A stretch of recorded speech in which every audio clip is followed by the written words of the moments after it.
أنا أرد على هذا الشخص اللي قبل قليل تجاوز على أم المؤمنين عليه السلام سيدتنا عائشة، وأقول له أن المسلم ليس بسباب ولا لعان، وأن الله حرم السب في آيات قرآنية كثيرة ينهى عن السب، ولا تسبوا الذين يدعون من دون الله. يعني حتى المشركين والكفار لا يجوز سبهم، فكيف أنت تسب عرض النبي وزوجة النبي الذي نزل فيها القرآن؟ فأنا شيعي مسلم وأرفض هذا الطعن بزوجة النبي صلى الله عليه وآله وسلم، ولا نقبل بالمساس بشرفها وعرضها.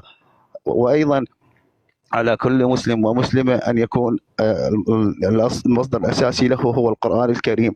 فعندما نأتي أنا وأنتم إلى رواية صحيح البخاري التي تطعن بأمنا عائشة رضي الله عنها ونعرضها على القرآن فإنها مخالفة للقرآن، فهل تأخذون بالقرآن أم بروايات البخاري؟ لحظة من دون ما يا أبو علي الله يرضى عليك، يعني أنا مش عارف أنتم تفكيركم الشيعي.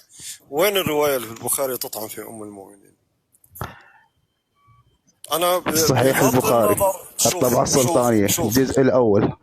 لحظة شوي يا أبو علي، بغض أنا أم المؤمنين ما بحب أحاور فيها، ولكن أنا عندي مصادر. هو جرك هذا البحث بكلام معسول. ليس معسول، وإنما هذه الحقيقة، هذه الحقيقة، هذه في أصل كتبكم. البخاري هو من طعن بأمنا عليه السلام. شيعي نظيف، عطني شبل، عطني إشراف.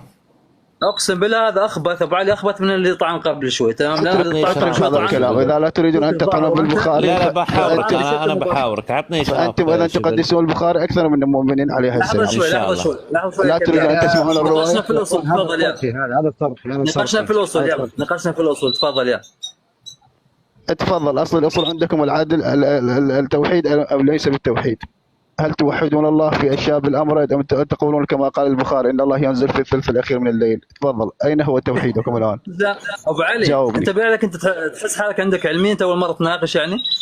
تفضل، انا سالتك هذا السؤال، توحيدكم تاخذون من البخاري، هذا البخاري يقول ان الله ينزل في الثلث الاخير من الليل، فهل الله يتحرك وينزل؟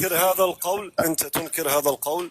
القرآن يقول ليس كمثله شيء وهو السميع البصير، والبخاري يقول ينزل إلى الثلث الأخير يسمع أنين الناس، يسمع استغفارهم. يا أبو علي نعم. الله يرضى عليك، أنا ما بحب الهمجية في الحوار. هذه ليس همجية، هذا دليل علمي جاء. هذا قول النبي صلى الله عليه وآله وسلم. اثبت هذا قول النبي. قول النبي لا يخالف القرآن. لحظة شوي، أنت الآن تنكر هذا القول؟ القرآن ينكر هذا القول. القرآن يقول السميع البصير ليس كمثله شيء، والبخاري يقول ينزل الله إلى الثلث الأخير من الليل. يا أبو علي عشان ما أخلي الإخوة ينزلوك، الله يرضى عليك. ليش نزلت مكاتب حوار؟ وإذا كان هذا القول قول معصوم شو منرد؟ إذا كان قول المعصوم يخالف القرآن فهو مضروب عرض الحائط، لأن المعصوم لا يخالف القرآن والنبي لا يخالف القرآن. لهذا السبب أنتم ترفضون عرض روايات البخاري. لا ولا قوة إلا بالله. ترفضون عرض روايات البخاري على القرآن. نزلوا